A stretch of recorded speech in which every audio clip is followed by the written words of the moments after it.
একটা হাদিস যদি মানুষ আমল করতো তাহলে মানে মানুষের বিয়েতে সংসারে 90% প্রবলেম চলে যাবে, একটা হাদিস উপর যদি আমল করে।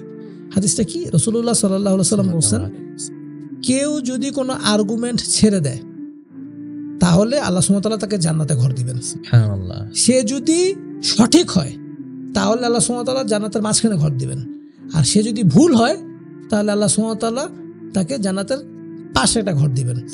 কিন্তু কাজটা কি করতে হবে? আপনাকে আর্গুমেন্ট ছাড়তে হবে। কথার কথা, আপনার ওয়াইফ বলল কি যে এইটা এই পর্দার রংটা খুব ফালতু, আপনার কাছে মনে হচ্ছে যে কি বললো, এটা সুন্দর একটা সোভার রং। আপনার ওয়াইফ তখন বললো যে এটা তোমার কাছে সোভার রং বলে কি, খ্যাত একটা রং। আপনারও কিন্তু একবার আপনি বলছেন পর্দার রংটা সুন্দর ভালো, এরপর আপনার ওয়াইফ আপনার কথাটাকে কেটে দিচ্ছে, জিনিসটা একটা আর্গুমেন্টে যাচ্ছে যে তার দিকে পছন্দ, আপনার অন্যদিকে পছন্দ। আপনি কি করবেন? আপনি বলবেন ঠিক আছে এই খ্যাত কেটে খাতে বাদ, অন্য কি নিবার নাও, শেষ। তাহলে আপনি কি করেন? তার সাথে কোনো আর্গুমেন্টে গেলেন না। এখন যদি কথার কথা যদি হয়েও থাকে, পর্দার রংটা যদি সোবারও হয়ে থাকে, তাইলে আপনি কি পাবেন? জান্নাতের মাঝখানে ঘর পাবেন। আর যদি পর্দার রংটা খ্যাত হয়ে থাকে তাহলে আপনি কি পাবেন? জান্নাতের ধারে একটা ঘর পাবেন। আর সে যে জিতছে সে কিন্তু কি পাবে? কিছুই না। আর্গুমেন্ট দিচ্ছে কিন্তু জান্নাতে কি পাবে? কিছুই পাবে না। সুতরাং আপনি চেষ্টা করবেন জান্নাতে বেশি বেশি করে ঘর বানানোর।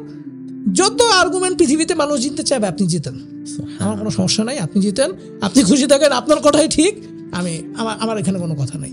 হ্যাঁ, তবে ঠিক আছে, যখন হালাল হারাম আসবে তখন অবশ্যই আমরা এই পলিসিতে যাব না, কিন্তু হালাল হারাম না এরকম সব বেশিরভাগ জায়গায় আপনি যদি এই পলিসি ফলো করেন, আপনি বিয়েতে ভালো থাকবেন, আপনার বিয়ের সংসার লাইফ ভালো হবে, এ ব্যাপারে কোনো সন্দেহ নেই।